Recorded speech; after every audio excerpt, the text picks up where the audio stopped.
Hey guys, today let's learn how to switch to a personal account on Instagram. So if you guys are currently using a professional or business account on the Instagram application and you wish to switch over to a personal account, again, in this video tutorial I'm going to teach you guys step by step just how, so please watch this video until the end to find out.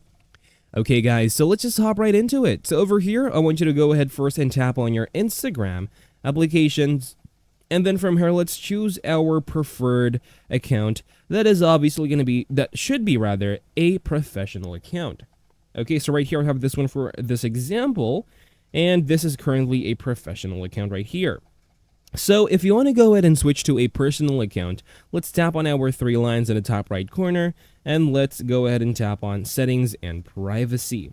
Basically, you should be on this option right here.